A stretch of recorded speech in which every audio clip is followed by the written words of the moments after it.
welcome everybody. Thank you for coming for in our workshop. I'm gonna let Frank Fronek lead all the introductions.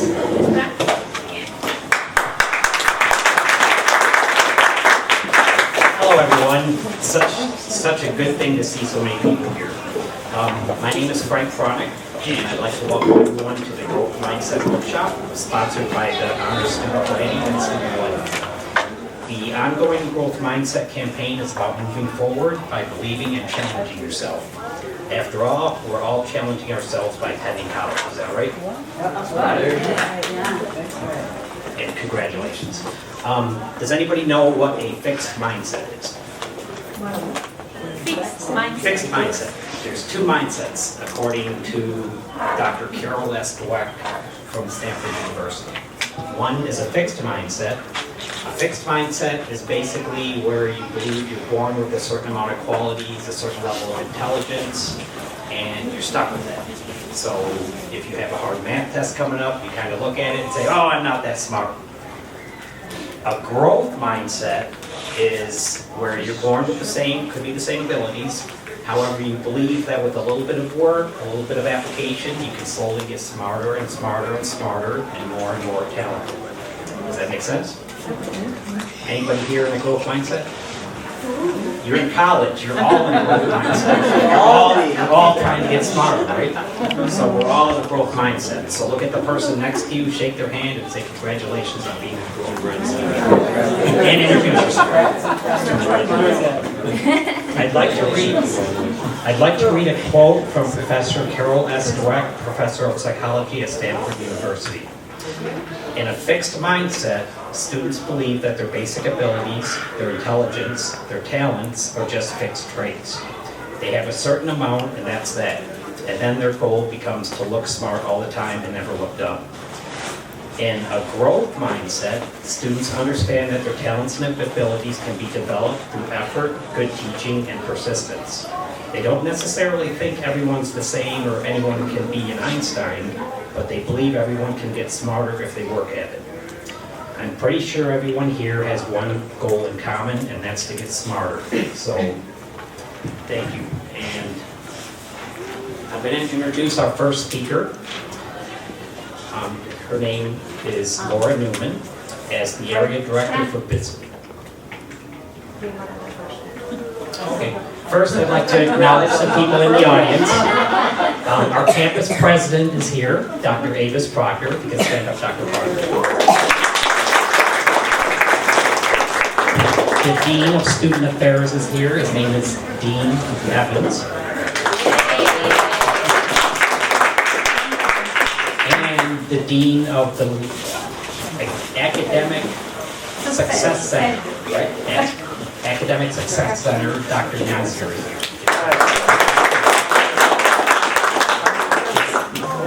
Now for Laura Newman. Let me at least interject just a bit. I did tell them I'm not going to take over the program, but just for a little bit.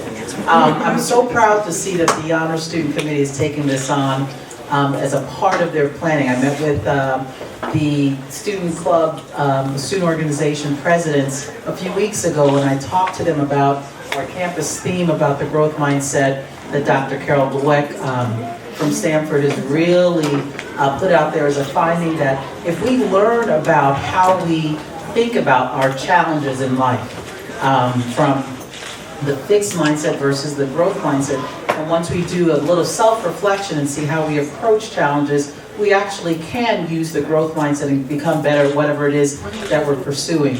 I want to make sure, though, that all of our campus leadership team is introduced. We did introduce our Student Affairs Dean, as well as the Academic Resources Dean, which includes our library, Dr. Nassi and Dean Evans.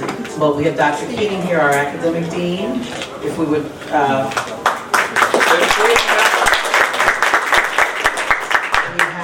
Stallion, our business dean, here with us. Dr. Baranchak, our health sciences dean. And they're all using the growth mindset in our strategic planning, and we remind ourselves sometimes we fall into that fixed mindset mode. We all have that ability to say, oh, I can't get it done. but actually there is a 3-letter word that we can add at the end of that sentence. I can't get it done, or I can't do it yet, which means you have what? You've already changed that perspective that you're going to actually accomplish the task at hand, whatever that task is. So I'm not going to take over the program. I'm glad that our professor, Deb Heffern, is here for the Honor Student Committee, guiding them with this work. This is phenomenal to see the students actually participate in this process, and we have a speaker here today. So without further ado, I'll turn the program right back to Frank. Thank you. As the Area Director for Business Network International, also known as BNI, in Broward County, Laura Newman teaches business professionals how to increase their income through referral marketing. Additionally, she hosts workshops in which people learn the 5 powerful success principles outlined in the best-selling book, The Go-Giver. Laura admits to 2 significant passions. One is helping people improve their communication skills, especially through public speaking. She is the immediate past president of Givers Gain Toastmasters Club in Pompano. Her other passion is helping people tap into their own joy so they share it more freely with those around them. Laura has been fortunate to be inspired by her teachers, mentors, family, and friends to use their natural enthusiasm to continue to learn and to share what she learns. Please join me in welcoming Laura Newman.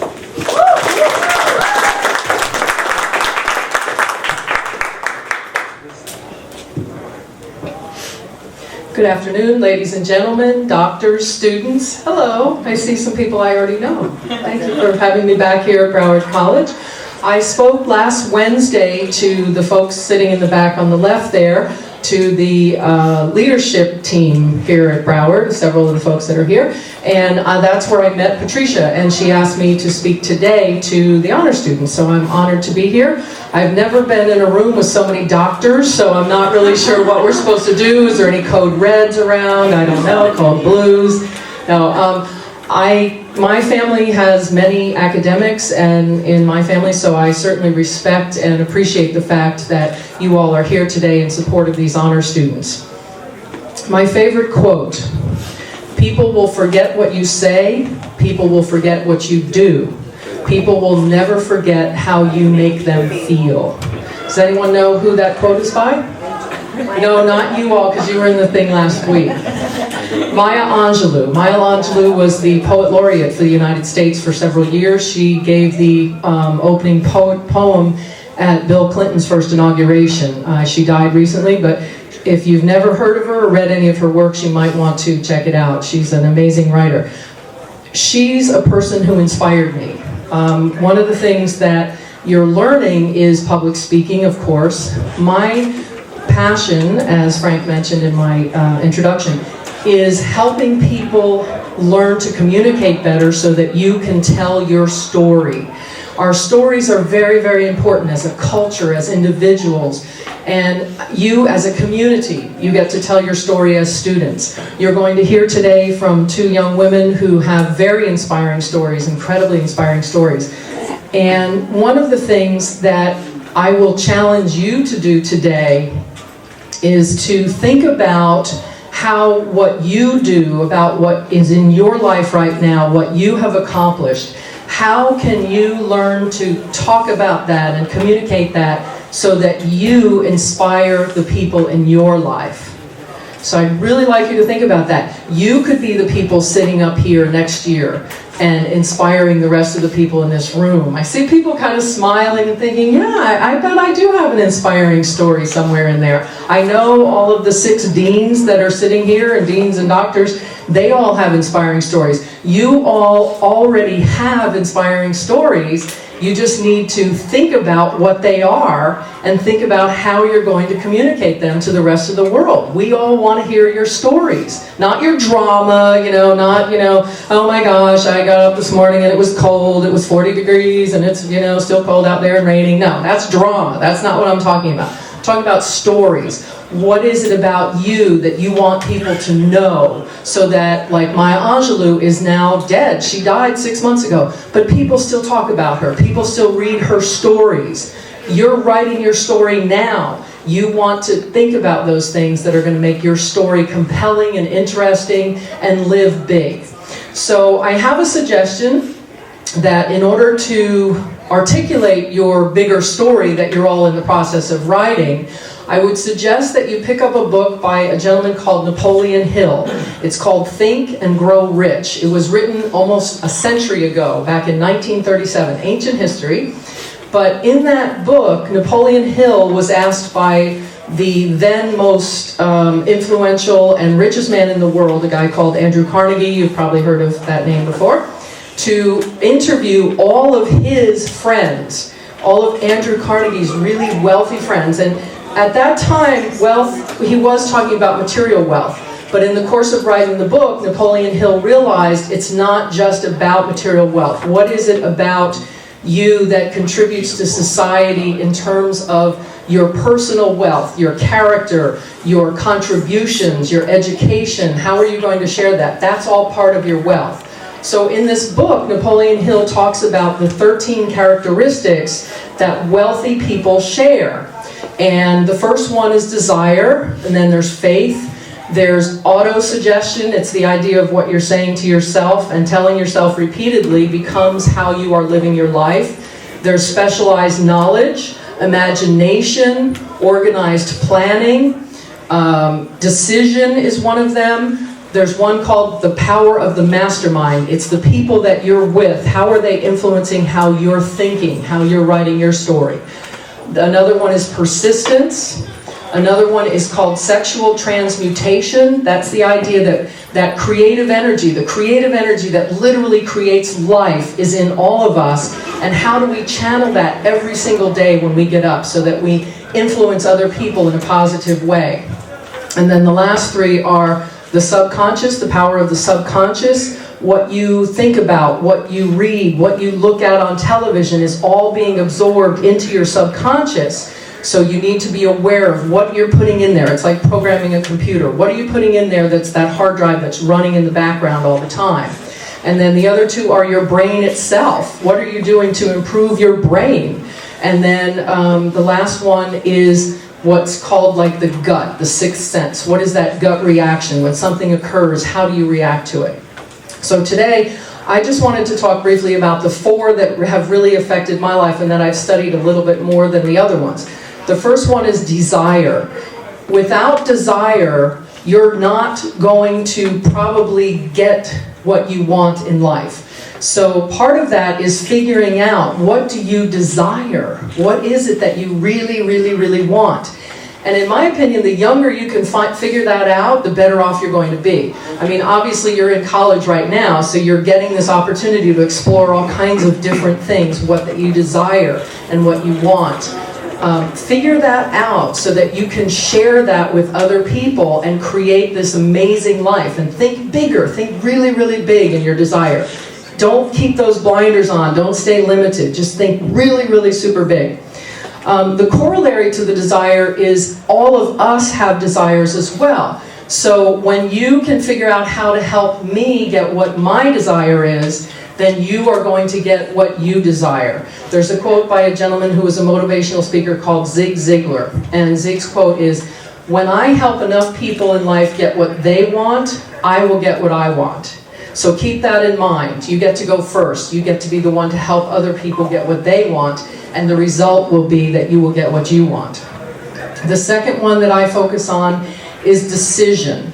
I don't know about you all, but you're you know, this amazing university. You have all this knowledge that you can tap into, and you might be saying, okay, should I do this or should I do that? I spoke with Joy as I came in this morning. I said, Joy, what is it that you want to do? She said, well, you know, I want to study either math or science, you know, and I want to be a science teacher or a math teacher. And that's great because you're at that point where you get to decide. And I would encourage you to take that seriously. Think about what you want. Last week in the meeting that we had, several of the folks were saying what they wanted. One of the gentlemen, and I'm so sorry I'm not remembering your name, and I'm Keenan? Yeah. Good, all right. Okay, Keenan mentioned that he was starting off college thinking he wanted to do one thing, and now he's thinking about doing interior design instead. So again, take that seriously. What is your passion? What's in there that you get to decide about as you're moving through here? The next one is faith. And by faith, I mean belief in yourself. Okay? There is belief in yourself, there is belief in other people, there's belief probably that many of us share in a spiritual power, a belief in spiritual power. The number one that Napoleon Hill talks about is belief in yourself, that growth mindset. I can do this. I absolutely can do this. I can make myself a bigger life, and I can share that with everyone else. And then the fourth one is persistence. Sometimes I say persistence to me means acting like a child. And I don't mean throwing temper tantrums. I've had my temper tantrums in my life as a child. I mean that have that recognition that everything is new. Wake up every day thinking, okay, what's new today? What can I explore? How can I get out there and really not worry about whether I'm going to fall off the balance beam. We're going to hear from Chloe in a little while. She's going to talk about being an acrobat and such. That's amazing to me. I can't even walk a balance beam. But anyway, don't worry about falling off the balance beam. Just get up on it and start walking. Figure it out as you go along. As Carol Dweck wrote about in her amazing research, keep that growth mindset. What is it that's going to keep you growing? What is it that's going to keep you wanting more? So that's my suggestion for you all, to just really keep those four principles in mind, and I truly, truly do want to encourage you to get that book. In a few minutes, or actually at the end of the program, what I'd like to do is I'd like to give away the book, Think and Grow Rich by Napoleon Hill, so we'll figure that out after the other speakers are finished. So I just wanted to leave you with a little bit of a suggestion on communicating your story. You're creating this huge, big life, so now you're going to communicate it. Public speaking is one way to do that. Singing is another way to do that. You see those television shows where those singers get up and they're just so amazing, they're so inspiring. They're singing their story. Write the story, sing it, become the next Oprah or Desmond Tutu or, who knows, President of the United States. Sing your own story so that you can inspire other people. And with that, I would like to leave you with a quote from Henry Ford. Whether you think you can or whether you think you cannot, you are absolutely correct. Thank you very much. Enjoy the rest of the program. I want you to listen to the ladies. Thank you very much, Laura. That was incredible.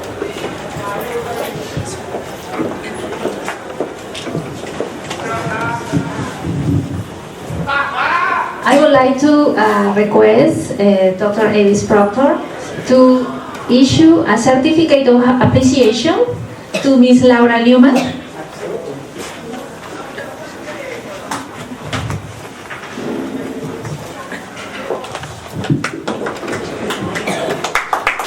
Thank you for her wonderful participation in this workshop. Thank you so much. Oh, good. Awesome. Definitely use that. Thank you. Thank you, Patricia. Our next speaker's name is Chloe. Chloe is 17 years old and has been a dual enrolled student at Broward College for 2 years. You do the math. She's 17 now and she's been going to college for 2 years. Awesome. Maintaining an above average GPA, she has been both a dancer and a contortionist since the age of 10 and plans to use these talents to further her career opportunities as an occupational therapist. Chloe also enjoys spending an upwards of 70 hours per month volunteering to help others in the community come personalize their relationship with God through the Bible. Help me in welcoming Chloe.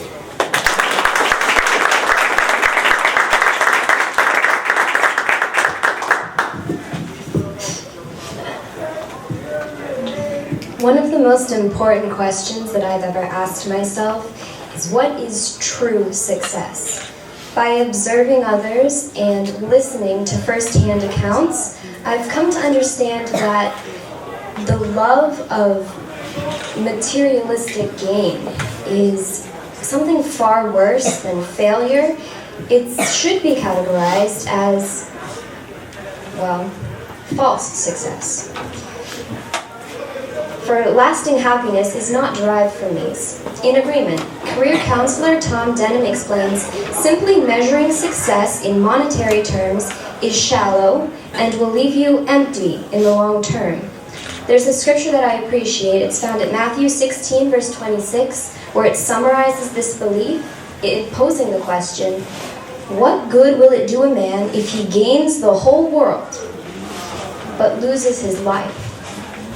True success stems from proper values. The beauty, it's okay to make mistakes, to come up here and be an imperfect human, learn and employ change. From an early age, I have prioritized the study and application of Bible principles that have governed all aspects of my life, from schooling to career, from recreation to association. And I know there's a scripture found at Matthew 5, verse 3 that says, happy are those conscious of their spiritual need.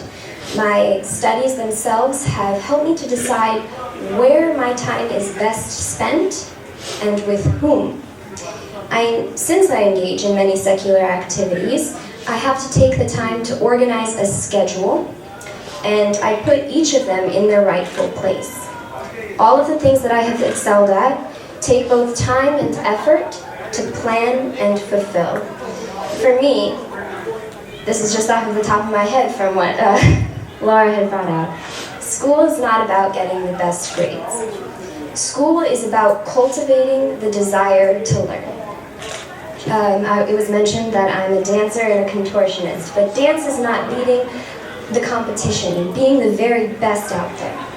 It's about being satisfied and content with who I am as a dancer, with who I have become, and having that personal guarantee that I am what I am. I too know that there is more happiness in giving than in receiving, so I spend as much time as I can helping others in the community and using my abilities to their fullest potential in that way. Instead of chasing after the wind, I try to find worthwhile endeavors that will lead me to more than I am now. Because the only person, artist, student that I want to be better than is the person, artist, and student that I was yesterday.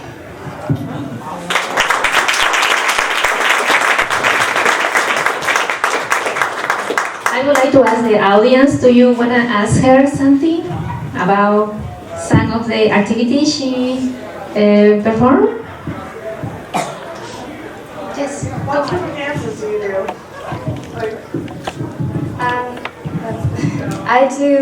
I'm a ballet dancer, acro, jazz, tap, lyrical, contemporary, flutter. All of the dances that you can think of, I've studied them all in depth, and I'm also, I have 3 jobs, but I work as a dance instructor, and I also volunteer at the studio to help the younger children learn how to dance and find that same passion that I have. Where is that? I go to a studio, it's called Real Dance. It's in Lighthouse Point by the beach. I especially invited Chloe to this event because I found out that, and I am truly thrilled to get the chance to know her in my math class. I think her story is really inspiring, even though she's so young. And I kind of was chasing for a little bit for people that really have inspiring stories. Here is also Jeremiah. He is a musician, and he participated in the pageant with the First Baptist Church, if I am not wrong. I mean, there is so much stories out there, common people, regular people like any of you. And I know that everyone is a word, but everybody has something to say and something inspiring. So we just wanted to give you a little example, and I think Chloe is really, really inspiring. Somebody else has another question? Okay, thank you so much, Chloe.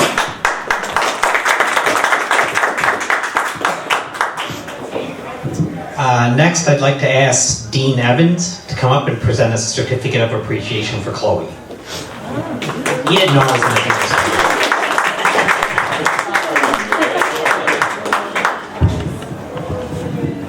Well, I am truly pleased to present this to you. I believe that you are just so inspiring, and had you not mentioned that you had 3 jobs, I would invite you to my SLS class because they could use what you are using on yourself. But nevertheless, here is your certificate of appreciation, and I do appreciate you being a student here at Broward College. Thank you very much.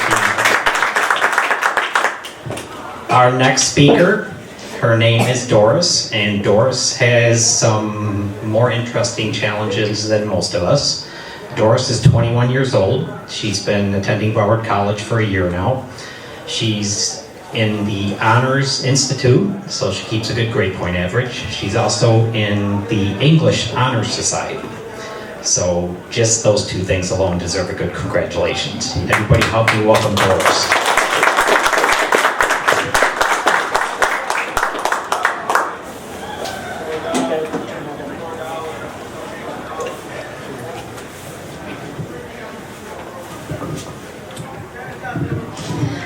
Good afternoon. Thank you, Mr. Frank, for your introduction. Thank you, all of you, for your attention. Also, I would like to thank the Honors Committee for inviting me this afternoon. Unfortunately, I'm not a public speaker, so as Ms. Newman, neither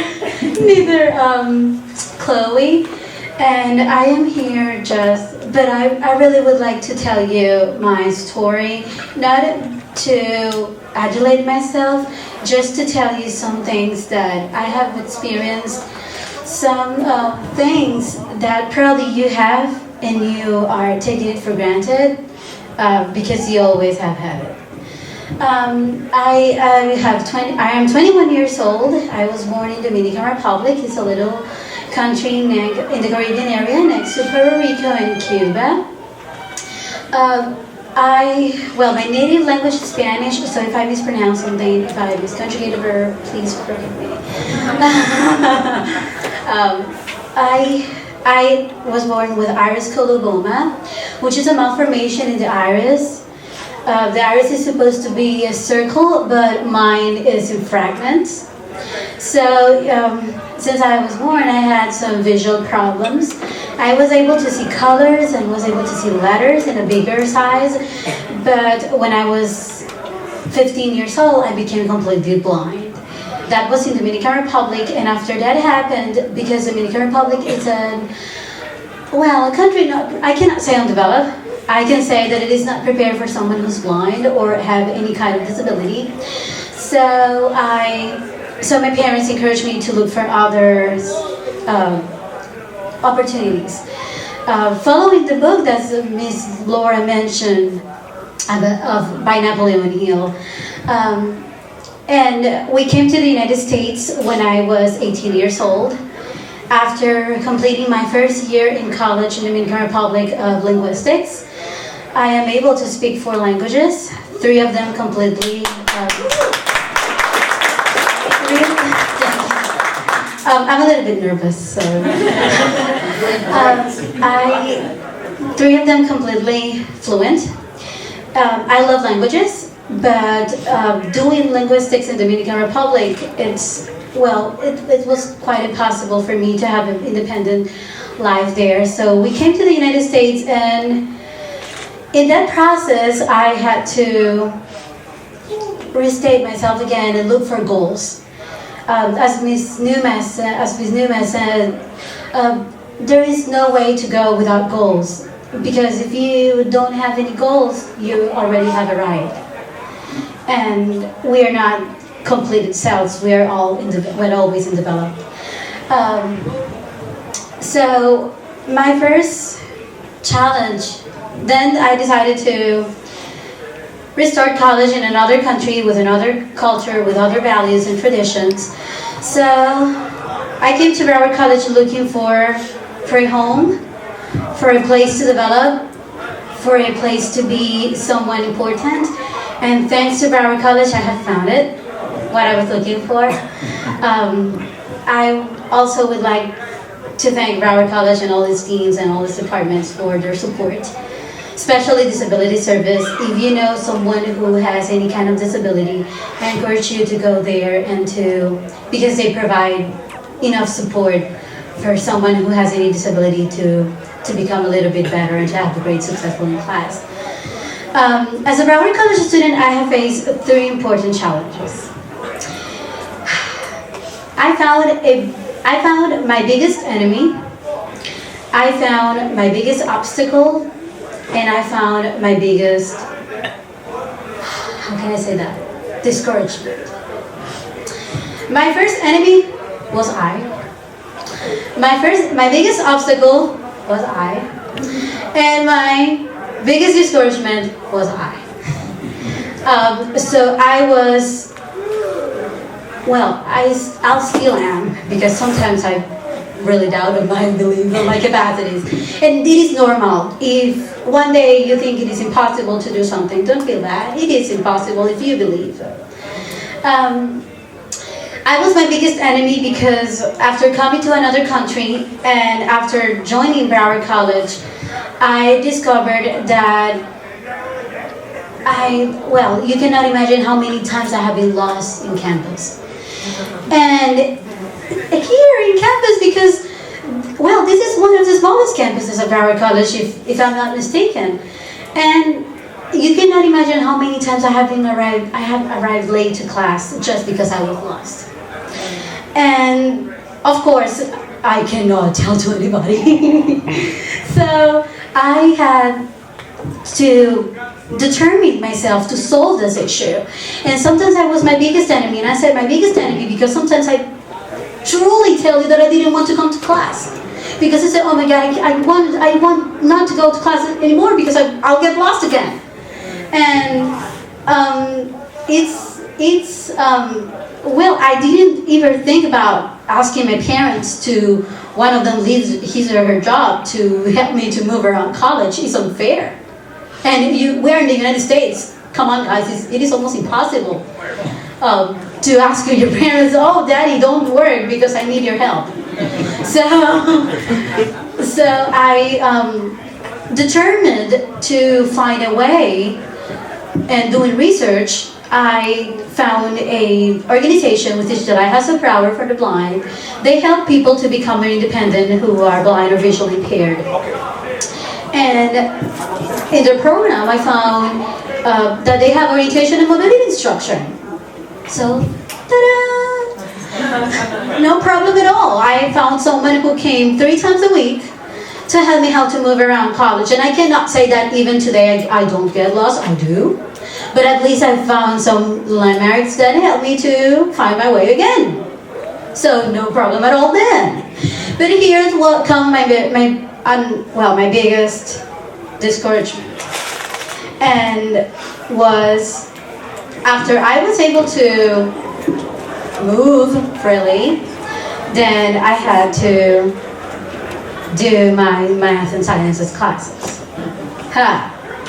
And I heard laughing. So you know, guys, that it's even for someone who can see, math are hard. Math is hard. Period.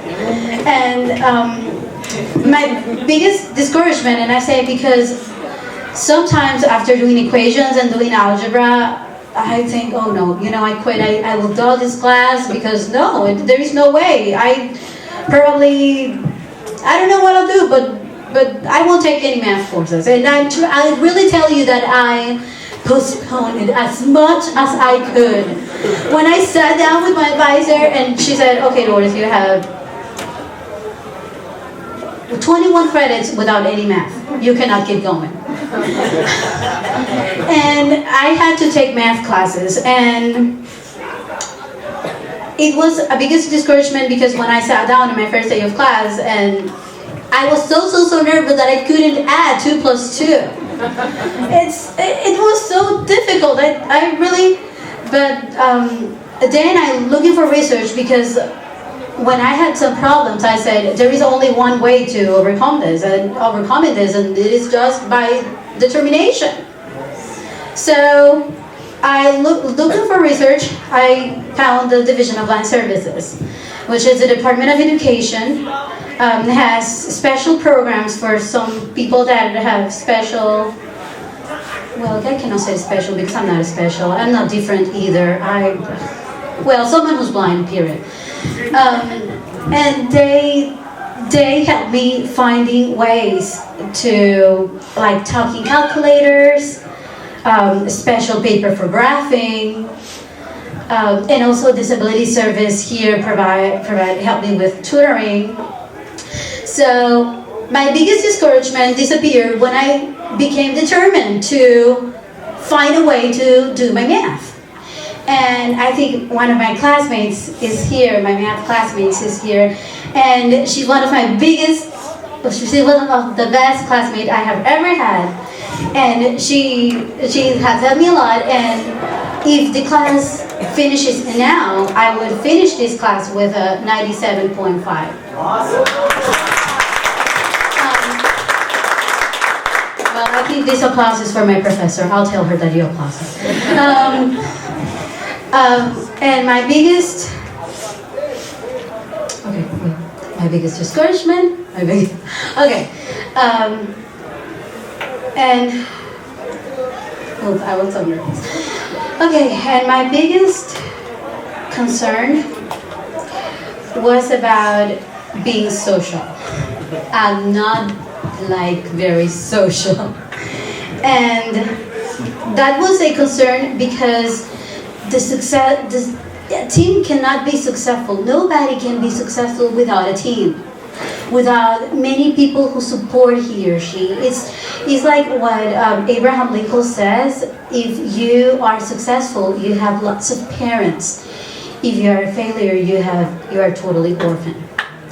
So I can say that socially, I was not quite nice. So, and I was so concerned because I said, it is hard to believe that classes, and you go to class, I went to class, I took my class, and then I went home.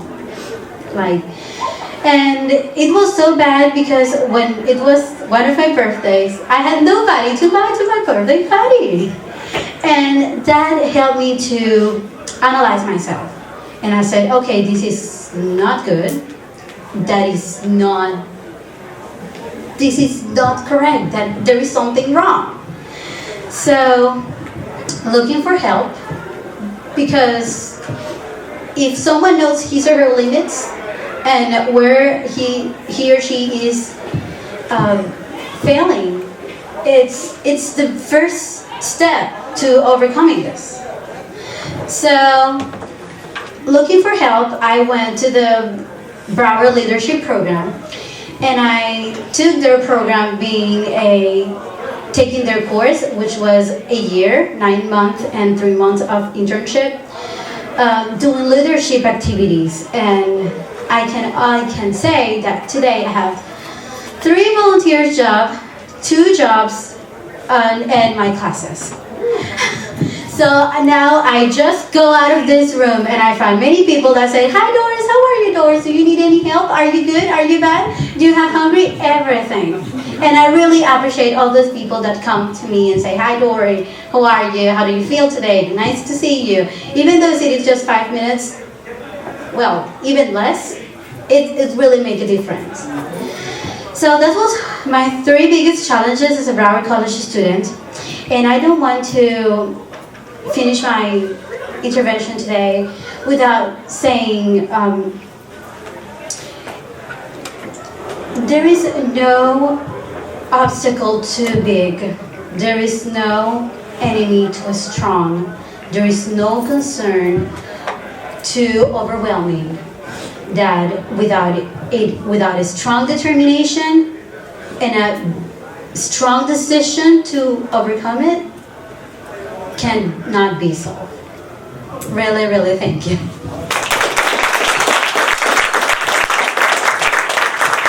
Okay, I'm never complaining about anything again. Does anybody have any questions for Doris?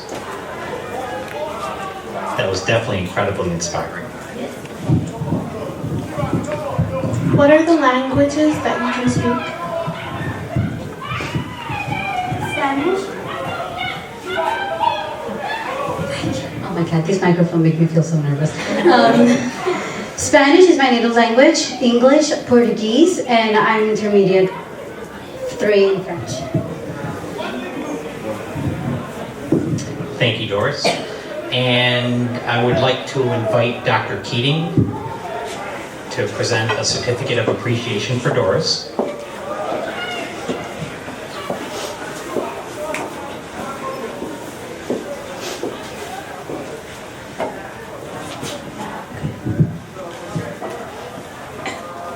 Doris, I want to thank you for your inspiration and your persistence, your motivation, and your ability to inspire others.